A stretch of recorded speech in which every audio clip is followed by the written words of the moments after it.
During the family dinner with my son and his wife, where we finally made peace after years of silence, I received a text message from an unknown number. Get up and go. Now. Don't say anything to your son. I decided to listen and learn the terrible truth, which made my hair stand on end. 30 minutes later, the police were knocking on their door. You won't believe what happened next. Before we continue, please subscribe to the channel, and let us know where you are listening in the comments. The dish soap bubbles clung to my weathered hands as I scrubbed Margaret's favorite coffee mug for the third time this week. Same routine every evening. Wash the single plate, single fork, single cup that marked another solitary dinner. The kitchen felt cavernous without her humming while she cooked, without her gentle scolding about leaving newspapers scattered across the table. I dried the mug carefully and placed it in the dish rack where it always sat, like a shrine to better times. The refrigerator hummed its lonely tune, decorated with faded photos held by mismatched magnets. My eyes found the picture of Rick at his high school graduation, 17 years old, grinning at his cap and gown, Margaret's arm wrapped around his shoulders. Before the arguments, before the money, before the silence. The phone's shrill ring cut through my reverie like a knife. My wet hands fumbled for the dish towel as the phone continued its insistent demand. The wall-mounted receiver felt cold against my palm as I lifted it. Squinting at the caller ID through my reading glasses, the number made my breath catch. Rick. For a moment, I couldn't move. A year of silence stretched between us like an ocean. The last time we'd spoken, he'd stormed out after I'd refused to loan him money for his investment opportunity. Margaret would have handled it better. She always knew the right words. Hello? My voice came out rougher than intended. Dad? Rick's voice carried that same uncertain tone from his childhood when he'd broken something valuable and wasn't sure how much trouble he was in. It's me. I gripped the phone tighter, my heart hammering against my ribs. Rick, I wasn't expecting. I know it's been. He paused and I could hear him breathing. Too long. Way too long. I moved slowly to my armchair, the one Margaret had insisted we buy because it supported my back properly. The leather was worn smooth from years of evening news and Sunday crosswords. How are you, son? I'm good. Really good. Emma and we've been talking and we realized how much we miss having you around. How much we miss family. The word hung in the air between us. Family. Something we'd been once before pride and money and stubborn silence built walls between us. I miss it too. I admitted, surprised by the honesty in my own voice. Dad, would you consider coming for dinner tonight? Emma's making that pot roast you always loved, and we could talk, really talk, like we used to. I stared at the family photo on my side table. Rick, Emma, Margaret, and me at their wedding 5 years ago, before everything went wrong. Margaret always said families find their way back to each other given time. Tonight, my voice betrayed my surprise. I know it's short notice, but Emma's already started cooking and we don't want to wait anymore. We've wasted enough time. Something in his voice tugged at my heart. A vulnerability I remembered from when he was small and afraid of thunderstorms. Maybe Margaret had been right. Maybe families really could heal. What time? I heard myself saying. 7:30? I'll text you the address. We moved to Montclair last year. Montclair, expensive territory. But then Rick had always been ambitious. I'll be there. Dad? His voice softened. Thank you for giving us another chance. After I hung up, I sat in the gathering dusk, holding the family photo in my trembling hands. Margaret smiled up at me from the frame, and I could almost hear her whisper, "It's time, Jonathan. It's time to come home." The silence that followed the dial tone felt different somehow, charged with possibility instead of emptiness. I set the family photo carefully back on the side table and rose from my chair with a purpose I hadn't felt in months. Tonight would be different. Tonight, I'd have my son back. Upstairs, my bedroom felt like a museum of memories. Margaret's perfume bottles still lined her dresser, dust motes dancing in the late afternoon light, streaming through lace curtains. I opened my closet and pushed past everyday shirts and worn sweaters until my fingers found the navy suit hanging in protective plastic. The fabric felt substantial between my fingers. Wool blend that Margaret had insisted on when she'd surprised me with it for Rick's graduation. You need something nice for important occasions, she'd said, smoothing the lapels with her careful hands. And our son graduating is definitely important. I carried the suit to the bed and unwrapped it slowly, remembering how proud I'd felt walking into that auditorium, Margaret on my arm watching Rick cross the stage. The same suit had seen me through job interviews, anniversaries, and Margaret's funeral. Tonight, it would witness another milestone. The shower's hot water loosened muscles I didn't realize I'd been tensing. As I shaved, I caught my reflection studying me with hopeful eyes. When had I gotten so old? The lines around my eyes had deepened, and silver now dominated my temples. Would Rick notice? Would Emma see how lonely I'd become? Margaret's cologne sat on the bathroom counter where I'd left it after her passing. Chanel No. 5, her Christmas gift to herself every year. I touched the bottle briefly, then reached for my own aftershave. Some memories were too precious to borrow from. Dressed and ready, I surveyed my reflection one final time. The suit still fit well, though perhaps a bit looser than before. I selected a bottle of aged whiskey from the cabinet, a peace offering, something to bridge the gap between past hurts and future hopes. My phone buzzed with Rick's text. 247 Elmwood Drive, Montclair. Can't wait to see you, Dad. I called for an Uber, my fingers hesitating over the keyboard as I typed the address. Montclair was 40 minutes away, another world from my modest Brooklyn neighborhood. The app showed a wait time of 8 minutes. Standing by my front window, I watched familiar brownstones blur into evening shadows. Mrs. Chen from next door waved from her stoop, and I waved back, feeling lighter than I had in months. Maybe tonight would change everything. Maybe family really could find its way home. The Uber arrived precisely on time. A clean sedan with a friendly driver who commented on the nice weather as we pulled away from the curb. As Brooklyn gave way to highways and highways gave way to manicured suburbs, I watched the world transform outside my window. Houses grew larger, lawns more pristine, driveways wider. By the time we crossed into New Jersey, I was staring at mansions that could have housed 6 families like mine. Montclair is a beautiful area, the driver remarked, noting my wide-eyed observation.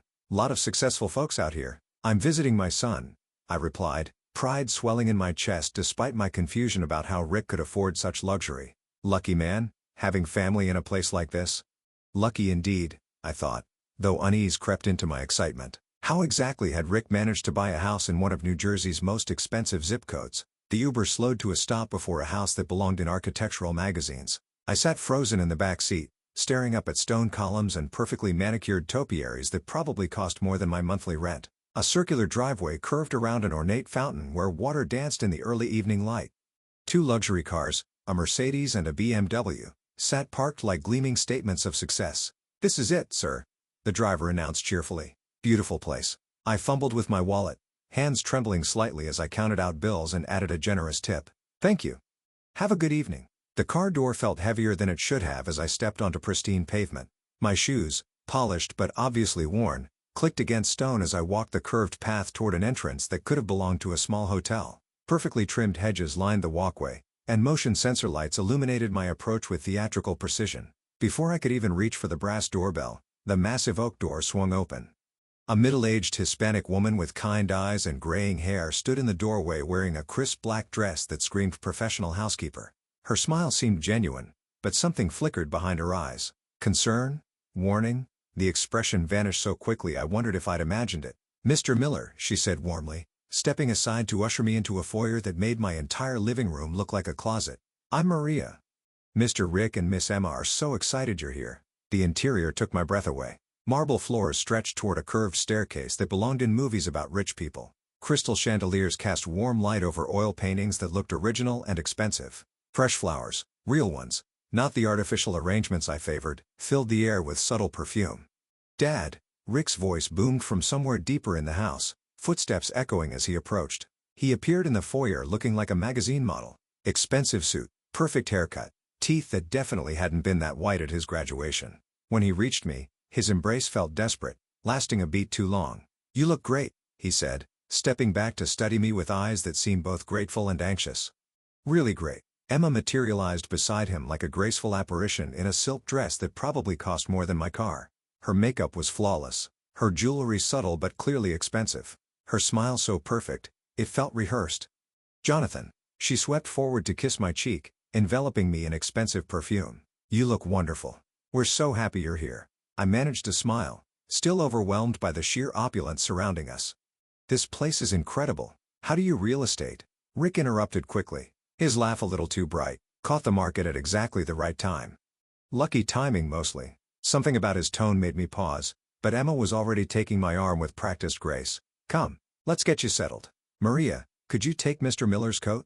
I handed over my jacket, my best one, though it suddenly felt shabby in these surroundings. Maria accepted it with another of those kind but troubled smiles, disappearing toward what I assumed was a coat closet large enough to house a small family. I brought this, I said, offering the whiskey bottle I'd selected so carefully. Thought we could share a drink. Rick's face lit up as he examined the label.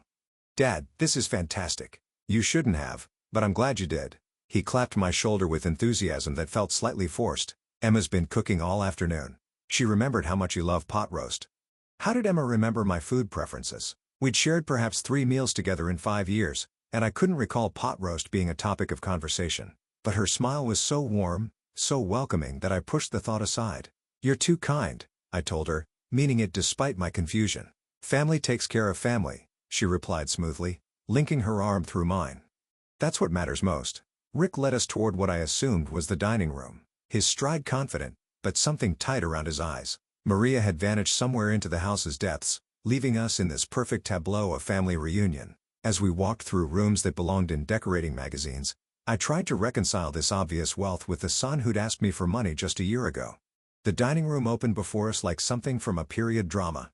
Mahogany tables set for four with china that caught the light from an overhead chandelier. Silver gleamed against white linen, and the scent of cooking pot roast drifted from somewhere beyond swinging doors that probably led to a kitchen larger than my apartment. "This is beautiful," I breathed, genuinely awed. Emma beamed at the compliment. "We want tonight to be special. We want to start over, Jonathan. All of us." As Rick pulled out my chair with the practiced ease of someone accustomed to formal dining, I found myself hoping Margaret could see this moment. Her boy had made something of himself, found success beyond our modest dreams. Maybe she'd be proud of how he'd turned out. Maybe she'd approve of this chance at reconciliation I was about to take. The dining room welcomed us like a scene from a lifestyle magazine. Crystal glasses caught the chandelier's warm light, casting tiny rainbows across starched white linens. Silver gleamed against bone china that probably cost more than my monthly rent. Each place setting looked like artwork. Multiple forks arranged with military precision, cloth napkins folded into perfect peaks. "This is incredible," I breathed, running my fingers along the mahogany table's polished edge. Rick beamed as he pulled out my chair at the head of the table. "Only the best for family reunions." "Right, Dad." Emma settled gracefully to my left while Rick claimed the seat to my right. The arrangement felt deliberate, both of them positioned where they could watch my every reaction, guide every conversation. Maria appeared silently from what I assumed was the kitchen, carrying delicate appetizers arranged like tiny sculptures.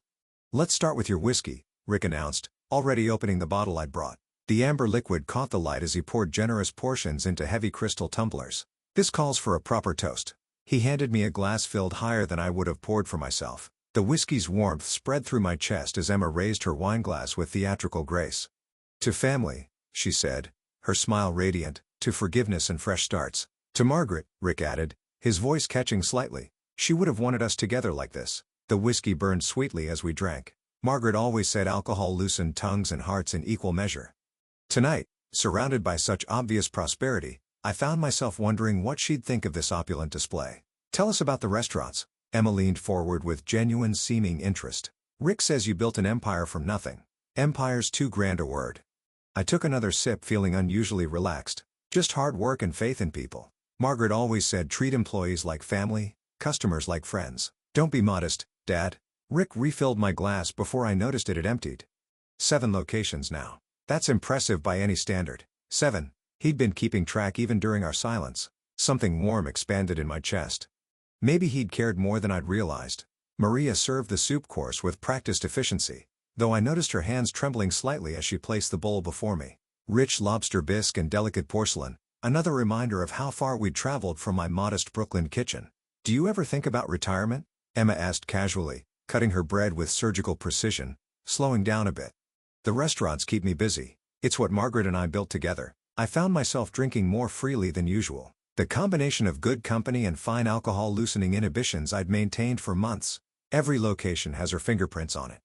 Rick and Emma exchanged a glance I pretended not to notice. They seemed to communicate without words, like couples do after years together. Emma's hand found mine briefly, her fingers cool against my skin. "But you can't work forever?" Rick pressed gently.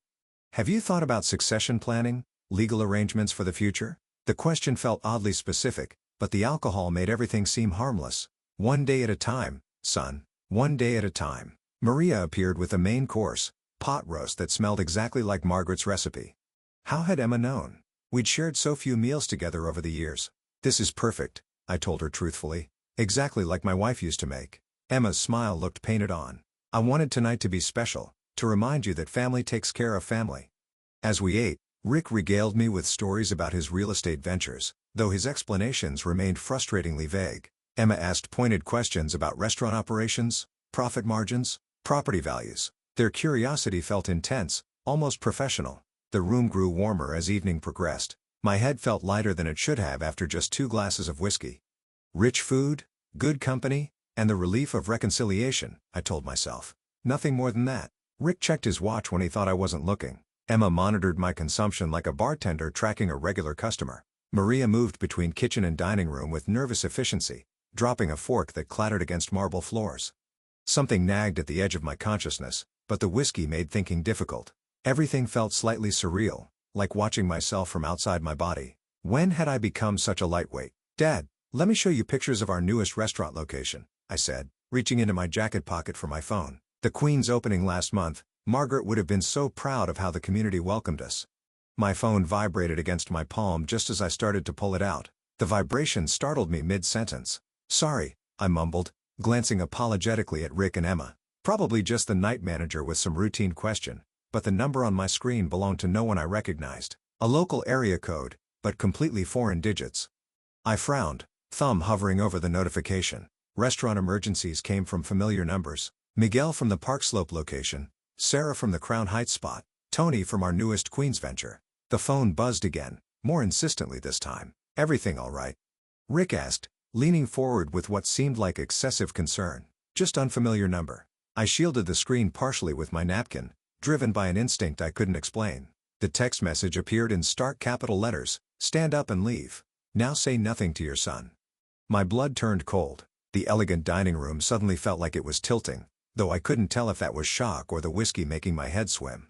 I read the message again, certain I'd misunderstood. Same words, same urgent command. "Dad?" Emma's voice seemed to come from far away. "You look pale. Are you feeling all right?" I forced my features into what I hoped resembled normalcy, slipping the phone back into my pocket with hands that trembled more than they should. "Fine. Just rich food hitting me harder than expected." But I wasn't fine. Someone unknown had my private number, knew where I was, felt compelled to warn me about what? About Rick? About this perfect evening that suddenly felt like an elaborate stage production. The whiskey glass in my hand caught the chandelier light, amber liquid swirling as my fingers shook imperceptibly. When had I become this dizzy? 2 glasses shouldn't affect me this strongly, not with a full meal. "Maybe some water?" Emma suggested smoothly, already signaling Maria. Rick studied my face with sharp attention. "You sure you're okay? You went completely white there for a second." "I'm sure." The lie came easier than it should have. "Just need to excuse me for a moment." "Bathroom." "Of course." Rick pointed toward the hallway. "Second door on the left." "We'll wait for you." "Maria's bringing dessert." I stood carefully testing my balance. The room swayed slightly, but I managed to walk normally toward the hallway. Behind me, Rick and Emma's voices continued in low concerned tones. The hallway stretched before me, lined with expensive artwork and subtle lighting. Second door on the left led to what I assumed was a powder room, but instead of turning left, something made me continue straight toward what looked like a kitchen entrance. The anonymous message burned in my memory. Whoever sent it knew something I didn't. Someone felt I was in enough danger to risk exposure by warning a complete stranger.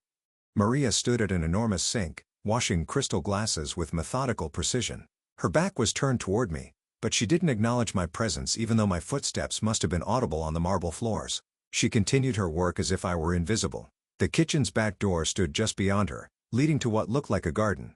Freedom, fresh air, space to think clearly away from Rick and Emma's watchful eyes. I moved quietly past Maria, expecting her to turn, to question my presence, to alert my hosts. She never looked up from her washing, though her shoulders tensed slightly as I passed. The door opened silently onto a manicured lawn that could have belonged to a country club. Motion sensors illuminated my path across perfectly trimmed grass toward a gate in the property's back fence. My phone felt heavy in my pocket, carrying its mysterious warning like a ticking bomb.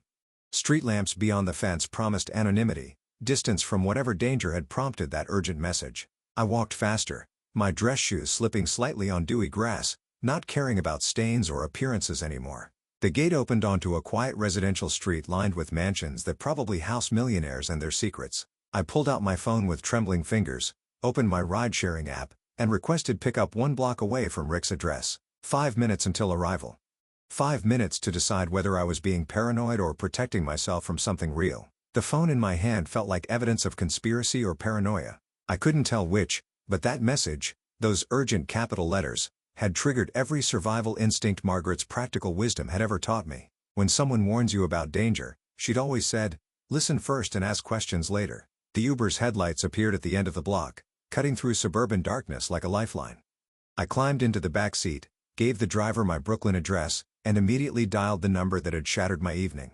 It rang twice before a voice answered. Careful, anonymous, deliberately neutral. I hoped you would call this number. Who is this? My voice came out rougher than intended. Why did you warn me? I cannot reveal myself, but you were in immediate danger tonight. That's impossible. I was having dinner with my son. A pause that stretched too long. Then, your son owes $2,300,000 to people who break bones when payment is late. The Uber driver glanced in his rearview mirror as we merged into traffic, probably wondering why his passenger had gone completely silent mid-conversation. I gripped the phone tighter, the anonymous voice's words echoing in my head like hammer blows. That's impossible, I repeated, though my voice lacked conviction. Rick owns real estate. He lives in a mansion, borrowed against everything to fund gambling debts, underground casinos, high-stakes poker, sports betting with organized loan sharks. The voice remained calm, methodical. 2 weeks to pay or face serious physical consequences. My free hand found the door handle instinctively as if I could escape this information by fleeing the moving car. Through the window, expensive Montclair neighborhoods blurred past, perfect lawns hiding imperfect secrets. Even if that were true, I said slowly, what does it have to do with warning me away from dinner? The whiskey you brought contains zetrasolum. It multiplies alcohol effects by a factor of 5, making you extremely susceptible to suggestion. The words hit like a physical blow.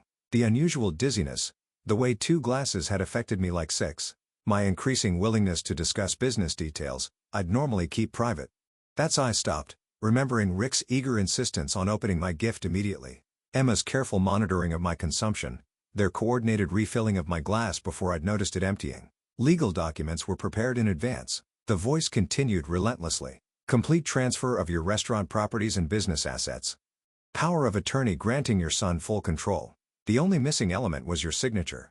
The Uber driver kept his eyes on the road, professionally ignoring his passenger's obvious distress. I stared out at suburban streets that looked suddenly sinister, every well-lit window potentially concealing similar betrayals. How do you know all this?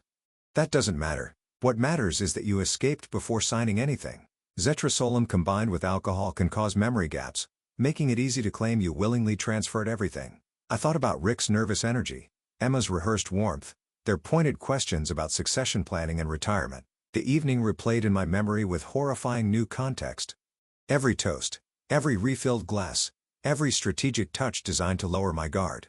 My son wouldn't, but the protest died in my throat. The boy who'd once asked me to read him bedtime stories had grown into a man desperate enough to drug his own father. The loan sharks gave him 2 weeks. That deadline is in 11 days.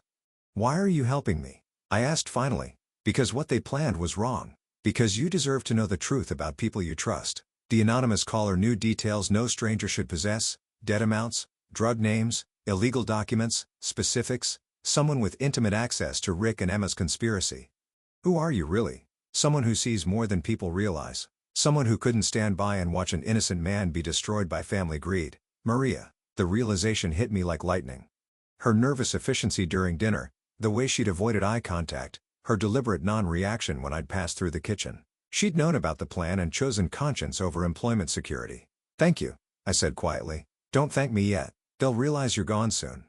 Rick is desperate enough to try again, possibly with more dangerous methods. The Uber continued toward Brooklyn, each mile increasing the distance between me and the son I thought I knew. My phone showed 3 missed calls from Rick's number, probably wondering what was taking so long in the bathroom. What should I do? Protect yourself? Change locks? Inform your lawyers? Move financial assets to accounts Rick can't access? He knows your business inside and out, every vulnerability, every routine. The driver caught my eye in the mirror. We're about halfway to Brooklyn, sir. You doing all right back there? I nodded, not trusting my voice. Through the phone, I could hear the anonymous caller breathing steadily, waiting for my next question. Will you testify if this goes to court? I can't, but the truth has a way of surfacing when people dig deep enough. 3 more missed calls appeared on my screen. Rick's panic would be growing as bathroom minutes stretched into an obvious absence. Soon, he'd realized I'd fled deliberately, and desperation would make him dangerous. Be very careful, the voice warned. Desperate people make desperate choices. Your son has 11 days to find $2,300,000 or face consequences worse than bankruptcy. The call ended, leaving me alone with the Uber driver's soft jazz and the weight of complete family destruction.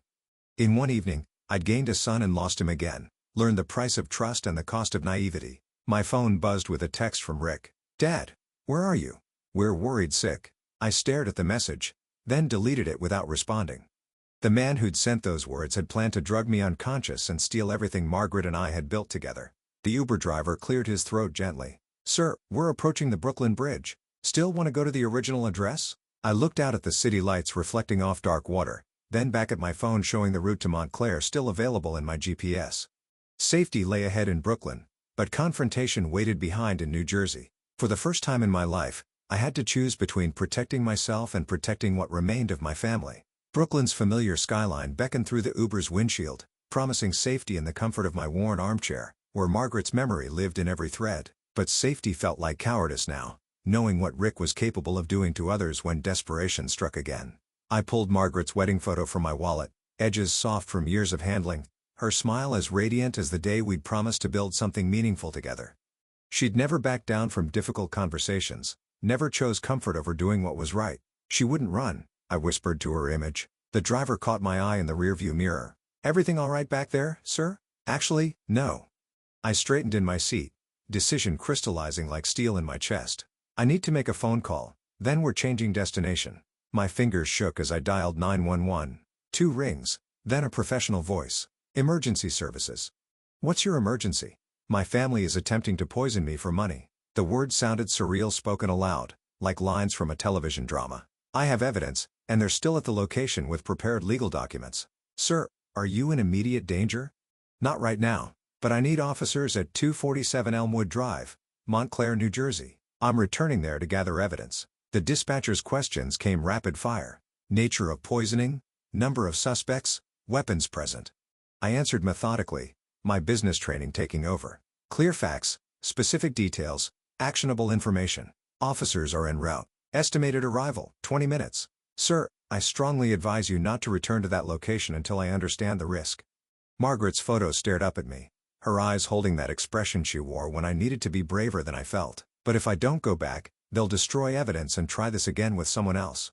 After disconnecting, I leaned forward toward the driver. "Change of plans. We're going back to Montclair." "Sir, you seem really upset. Maybe you should think about this isn't a rash decision." I met his eyes in the mirror. "Sometimes you have to choose between being safe and doing what's right." The return journey felt different from our earlier drive. Streetlights illuminated determination instead of confusion, purpose instead of hurt. Each mile brought me closer to confronting the son I'd raised, the family I'd trusted, the future I'd have to rebuild from scratch.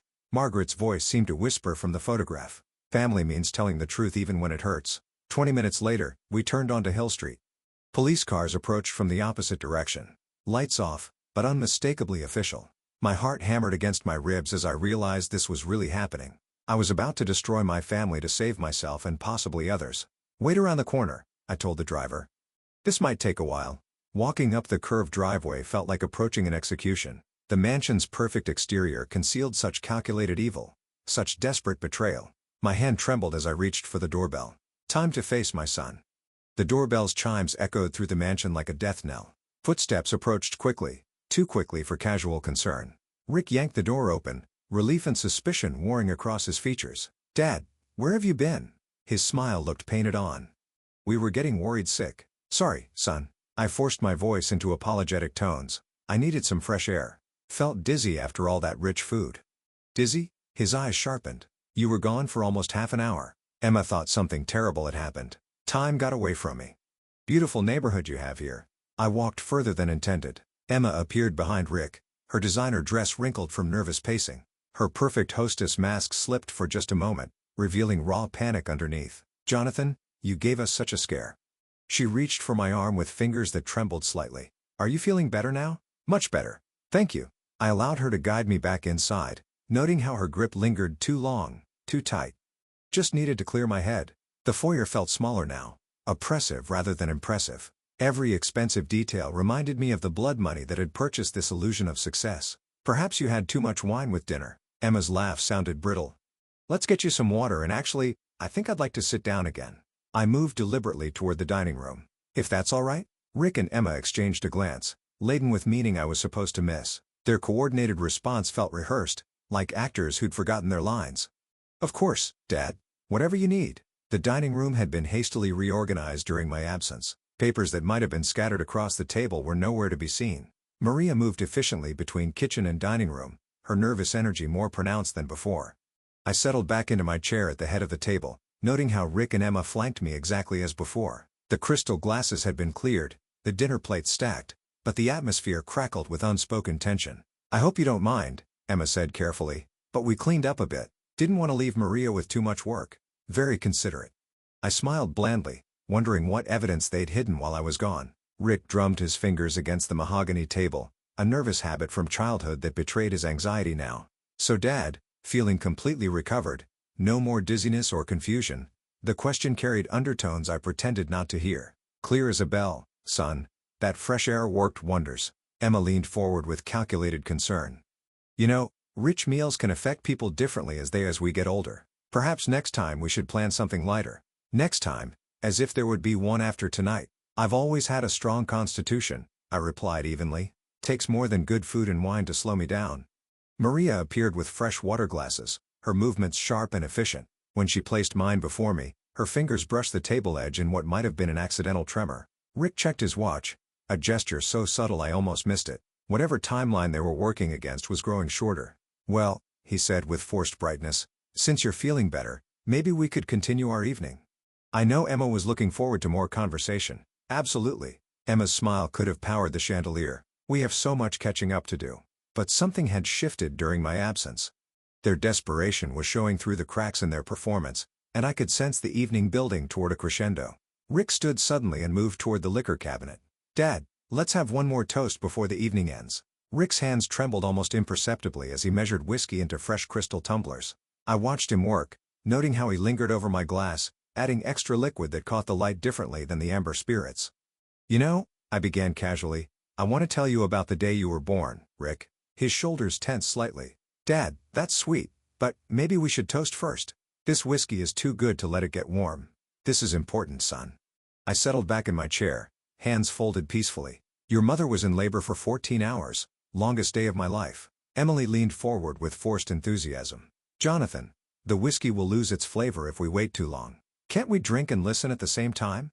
"Patience, dear. Some stories can't be rushed." I watched Rick carry the glasses toward our table, noting the slight sediment swirling in mine when it caught the chandelier light. Where was I? Oh, yes. Margaret was convinced something was wrong because labor was taking so long. Rick set my glass down carefully, ensuring I could see the generous portion he'd poured. His own glass contained significantly less, crystal clear without any unusual particles. "The doctor kept assuring us everything was normal," I continued, lifting my glasses if to examine the whiskey's color. "But your mother had instincts about these things. She always knew when something wasn't quite right." "Fascinating," Emma interrupted, her smile growing strained, "but surely that toast is getting warm. Family stories are so much better with good whiskey." I swirled my glass gently, watching foreign particles dance in the amber liquid. "Zetra solemn," according to my anonymous caller. "Enough to make me compliant, suggestible, vulnerable to signing away everything Margaret and I had built together." "You're absolutely right about savoring good whiskey," I agreed, bringing the glass closer to my lips without drinking. "Margaret always said patience makes everything taste better." Rick's eye twitched. "Dad, you've been talking for 10 minutes. The whiskey really is getting warm." Time flies when you're sharing memories. I gestured expansively with my glass, using the motion to avoid actually drinking. "Did I mention how tiny you were? Just 6 pounds, but you had the strongest grip I'd ever felt." Emma stood abruptly and moved behind my chair, her hands settling on my shoulders with practiced intimacy. "Jonathan, you're such a wonderful storyteller. Why don't we toast to Rick's birth? Then you can continue." Her fingers pressed against my shoulders with increasing insistence. I could feel her desperation through her touch. The plan was falling apart, and they knew it. "Your mother said you'd be stubborn from day one," I continued, pretending not to notice Emma's pressure. "She was right, wasn't she? Once you set your mind on something, nothing could stop you." Rick's composure cracked slightly. "Dad, please, just one sip, then tell us about Mom." "The thing about stubbornness," I mused, still holding my untouched glass, "is that it can be a virtue or a vice. Margaret always worried about which way you'd choose." The room fell silent except for the soft clink of Maria washing dishes in the kitchen. Rick and Emma stared at me with barely concealed frustration, their perfect plan unraveling with each passing minute. "I think," I said slowly, "Margaret would be heartbroken to see what choices you've made." Rick's face went white. "What do you mean by that?" Before I could answer, 3 sharp knocks echoed from the front door. Authoritative, unmistakable. "Police, open the door." Rick's glass slipped from his fingers, shattering against the marble floor as his face drained of all color. The metallic click of handcuffs cut through the dining room's stunned silence like a judge's gavel. Rick stood frozen, his face the color of old parchment, as the senior officer stepped forward with practiced authority. "Richard Miller, you're under arrest for attempted poisoning, conspiracy to commit fraud, and elder abuse." The officer's voice carried the weight of years spent dealing with family betrayals. "You have the right to remain silent. This is insane." Rick's voice cracked like a teenager's. "Officer, this is just a misunderstanding. My father is confused." "Dad, please." Emma's hysteria built like a kettle reaching boil. "Tell them this is all some terrible mistake." I stood slowly, the untouched glass of poisoned whiskey still in my hand. The sediment swirled like guilty secrets in amber liquid. "There's no mistake. This glass contains zetrazoline. My son added it to make me sign business transfer documents." The junior officer accepted the glass with latex gloves, holding it up to the chandelier light. The foreign particles were clearly visible, undeniable evidence of calculated betrayal. "Sir, attempted poisoning carries 8 to 12 years minimum sentence," the senior officer informed Rick as the handcuffs clicked into place. "Conspiracy and elder abuse add additional time." Rick's knees buckled slightly. 12 years? But the loan sharks, they'll kill me if I don't pay in 11 days. Emma's face drained of color. "Rick, shut up. Don't say anything else." But Rick was beyond strategic thinking. "Dad, you don't understand. They threatened to break my legs, then kill me. I had no choice." "You had choices," I replied quietly. "You chose gambling over family. You chose crime over honest work. You chose to poison your own father rather than face consequences." The officers exchanged glances. They'd heard desperate justifications before, but attempted patricide for gambling debts registered as particularly disturbing. "Emma Miller," the junior officer announced, "you're also under arrest as a co-conspirator." "No." Emma's perfectly manicured fingernails clawed at the table edge. "I didn't plan anything. Rick forced me to help." "I'm a victim too." The senior officer's expression suggested he'd heard that defense many times. "Ma'am, evidence shows you researched the victim's preferences and participated in the drugging plan." As they led Rick and Emma toward the front door, Rick turned back with eyes that held one last desperate manipulation attempt. "Dad, how could you do this to your own family?" "Mom would be heartbroken. Your mother valued honesty above comfort," I answered firmly. "She would never forgive what you tried to do tonight." Maria appeared from the kitchen, her professional mask finally slipping to reveal satisfaction mixed with sadness. She'd witnessed justice served, but understood the human cost.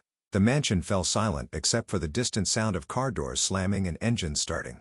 Blue and red lights painted the expensive walls in colors of consequence as the police vehicles disappeared into the night. Standing alone in the dining room where my family had tried to destroy me, I felt Margaret's presence like a warm hand on my shoulder. She would have made the same choice. The expensive crystal lay shattered on marble floors, the poisoned whiskey spreading like spilled blood, evidence of how close I'd come to losing everything I'd worked to build. My phone buzzed with a text from the senior officer. "Station processing will take 2-3 hours. We'll need your formal statement." Time to complete what I'd started. Time to ensure justice was properly served.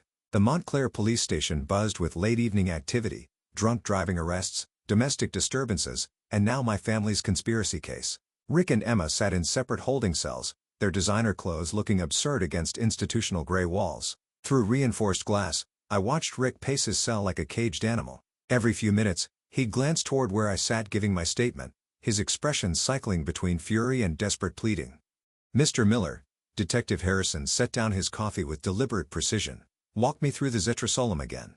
How did you know what to look for?" "Anonymous tip," I replied honestly. "Someone called warning me about the plan. They knew specific details about the drug and its effects." "Any idea who this person might be?" I thought about Maria's nervous efficiency during dinner, her careful positioning to observe without seeming to watch. "No idea, but whoever it was saved my life." Emma's sobs echoed from the women's holding area. Through the station's chaos, her hysteria stood out like a siren. "This is all Rick's fault," her voice carried. "I just went along because I was scared." Detective Harrison raised an eyebrow. "Fear doesn't typically excuse conspiracy to commit elder abuse and fraud." "We found the prepared legal documents in Mr. Rick's office. Power of attorney, business transfers, the whole package. How long will they serve?" "Attempted poisoning alone, 8 to 12 years. Add conspiracy, elder abuse, and fraud. Rick's looking at 15 to 20. Emma might get less if she cooperates, but she's still facing serious time." The numbers felt surreal. My son would spend his 40s in prison because he couldn't accept responsibility for his gambling addiction. "The loan sharks he mentioned," Detective Harrison continued, We'll need details about those threats. Might help explain his desperation, though it won't excuse attempted murder. Through the window, I could see Rick slumped on his cell's narrow bench, head in his hands. 20 years of my life raising him, teaching him right from wrong, building a legacy he could inherit, all destroyed by his inability to face consequences like an adult. Dad? His voice suddenly boomed through the station as he spotted me through the glass. Please, I'll pay it all back. I'll go to treatment. I'll change. The same promises he'd made during our last argument about money. The same manipulation that had worked when he was younger, and I was more naive about enabling destructive behavior. Mr. Miller, Detective Harrison observed my son's outburst. He's gonna keep trying to manipulate you. Standard pattern with family financial crimes. I know. His mother always said I was too soft with him. Maybe if I'd been stronger earlier. Not your fault, sir. Adult children make their own choices. Emma appeared at her cell window. Makeup streaked down her cheeks like war paint. Jonathan, please talk to them. Tell them I was coerced. I never wanted to hurt you. Her desperation felt familiar. The same tone Rick had used when caught in childhood lies. Neither of them accepted responsibility. Both blamed circumstances beyond their control. Detective, I need to ask you something important. I leaned forward, decision crystallizing. The anonymous person who warned me, they risked everything to save a stranger. If I knew who they were, I'd want to help them. Understood. If they come forward, we'll make sure their cooperation is noted. The station's fluorescent lights hummed overhead, casting harsh shadows that revealed truth without flattery. My family's perfect facade had crumbled completely, exposing the desperate criminality underneath. 3 hours later, paperwork complete and formal statements recorded. I stood in the station lobby. The officer approached with car keys. Ready to go home, Mr. Miller? We'll drive you back to Brooklyn. I pulled out my phone, staring at the number that had saved my life. Actually, I need to make one call first to thank someone who deserves to know how this ended. The phone rang twice before a familiar voice answered, no longer disguised by fear, but warm with genuine concern. This is Maria Gonzalez. How are you, Mr. Miller? Maria. Relief flooded through me like warm sunlight. You were right there the whole time. You saw everything and still found the courage to save me. I couldn't let them hurt you. You treated me with kindness when your son and his wife treated me like furniture. Sitting in the police station lobby at nearly midnight, I found myself crying for the first time since Margaret's funeral. Not from pain, but from overwhelming gratitude for this woman's moral courage. Maria, how did you know? About the Zetra Solemn, the documents, all of it?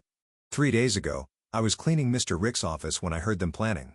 They spoke as if I wasn't human, like I couldn't understand English or wouldn't matter if I did. The casual cruelty struck me harder than the attempted poisoning. My son had become someone who dismissed human dignity based on job titles and immigration status. They discussed everything: the drug, how much to use, where to hide the papers. Miss Emma researched your favorite foods, your business routines, everything needed to manipulate you. You risked your job, possibly deportation, to warn a stranger. Not a stranger. Her voice softened. A good man who reminded me of my father. Someone who said please and thank you and actually looked at me when speaking. The police officer gestured that my ride was ready, but this conversation mattered more than convenience. Maria, I need to ask you something important. Do you have another job lined up? No, sir. After tonight, I doubt I'll get references from the Millers. I own 7 restaurants in Brooklyn. I need a manager for my newest location. Someone I can trust completely. Someone with your moral character and judgment. Silence stretched across the phone connection. When Maria spoke again, her voice trembled with emotion. Mr. Miller, you don't have to. This isn't charity. I need employees who do the right thing when no one's watching. You proved tonight that you're exactly that person.